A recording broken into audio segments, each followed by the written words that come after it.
আসসালামু আলাইকুম। হে জগতবাসী, আমি নুসরাত জাহান সামিয়া আবারও আপনাদের সামনে হাজির হইলাম বিশ্ব আধ্যাত্মিক জ্ঞান সঞ্চার দরবার শরীফ হইতে আমার পিতা শামীম আলী চিশতির লেখা গ্রন্থ থেকে একটি আলোচনা নিয়ে। আজকে আমি আপনাদের সাথে যে আলোচনাটি করব সেই আলোচনাটির হেডলাইন হলো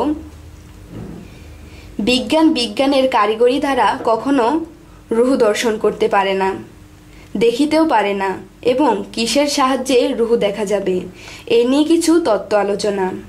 বিজ্ঞানের প্র্যাকটিক্যাল জ্ঞান দ্বারা রূহ দর্শন করিতে পারিবে না।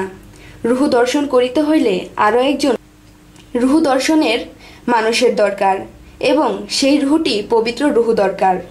পঞ্চ আত্মার একটি দেহ গঠিত। এই দেহ বা এই 5টি আত্মা যদি পবিত্র না হয় তবে কখনোই রূহ দেখা যাবে না, এবং রূহ আত্মা একই জিনিস। পঞ্চ আত্মার ঘরে রূহ আসে এবং পবিত্র বাণী বা পবিত্র কর্মের উপদেশ দিয়া থাকেন, এবং যাহা বলে তাহাই হইয়া যায়। বলিতে চাই, রূহ বা কোনো আত্মাকেও দেখার সাধ্য নাই বিজ্ঞানের। বিজ্ঞান যাহা দেখে তাই রিসার্চ করে, এবং চর্মচোখে যাহা না দেখিতে পারে এবং চর্মচোখে যাহা না দেখিতে পায় তাহা বিজ্ঞান রিসার্চ করতে পারে না। আরও একটি কথা হলো, যাহারা রূহ দেখতে পায় এবং রূহের সাথে সম্পর্ক হইয়া যায়, আদেখা বস্তু সম্বন্ধে জানতে চায় বা কোনো বিষয়ে সাহায্য চায়, একজন রূহ সম্পর্কওয়ালা মানুষ একজন বিজ্ঞানকেও সাহায্য করিতে পারে অনেক কিছু বিষয়ে। এখন আসি, রূহকে যিনি একবার দেখল তিনি মাত্র রুহানি জগতে পদার্পণ করিল।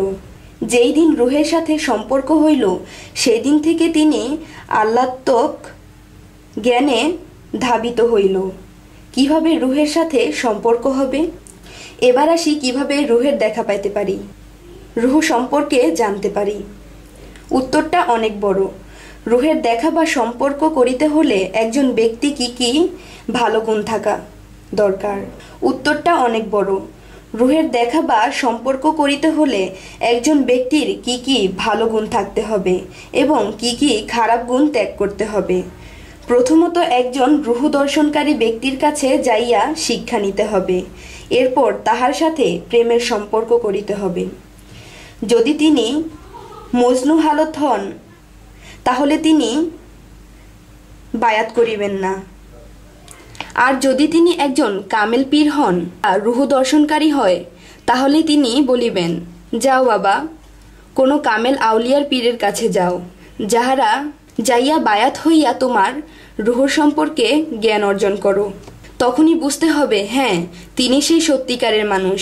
নিজেকে ছোট করে বলে, ভালো কোনো আউলিয়া বা পীরের কাছে যাইয়া রূহর শিক্ষা নিতে পারো। বায়াতের পর একজন পীর মুর্শিদের প্রতি পূর্ণ প্রেম রাখিতে হবে এবং গুরুর দেওয়া সাধন ভজন করিতে হবে। এই রকম চলতে চলতে একদিন দিন দিন তোমার পঞ্চ আত্মা পবিত্র হইতেছে, মন শীতল হইতেছে। যেদিকে যাই, যেদিকেই তাকাই যেন গুরুকেই দেখতে পাই।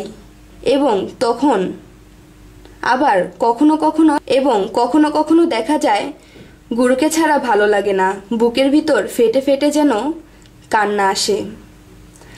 আর ওইদিকে দেখা যায় আমার আত্মীয় বা পাড়া প্রতিবেশী আমাকে খারাপ বলা শুরু করিয়া দিয়েছে, পাগল বলা শুরু করিয়া দিয়েছে।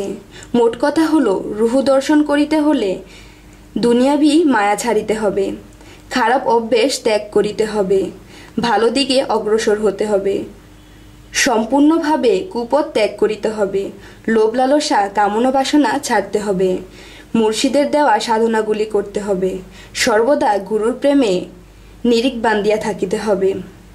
এই বিষয়গুলি যদি কেউ মানতে পারে এবং করে, এই রকম প্রেমে ফানা হইয়া থাকতে পারে, তাহারই রূহ দর্শন করা হইয়া যাবে।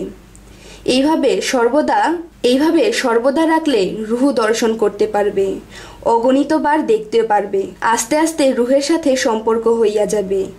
এই কর্মকাণ্ড যদি একজন বিজ্ঞান দেখে তখন বলবে, রূহের মধ্যে মিশিয়া থাকা আল্লাহই তো দেখিয়া ফেললাম এবং সম্পর্ক করিলাম, আর আমার কিছুই দরকার নাই। তখনই সেই বিজ্ঞান অজ্ঞানের মতো প্রেমের দেশে পড়িয়া থাকে। কেননা তিনি তো এখন আল্লাহ্ব জ্ঞানে জ্ঞানী হইয়া গিয়াছেন। এখন ওই ব্যক্তিটি বিজ্ঞানকেই বিজ্ঞ জ্ঞান বলা হইয়াছে।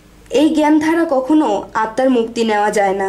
আত্মার মুক্তি নিতে হলে একমাত্র কামেল মুর্শিদের প্রতি পূর্ণ প্রেম থাকা লাগে।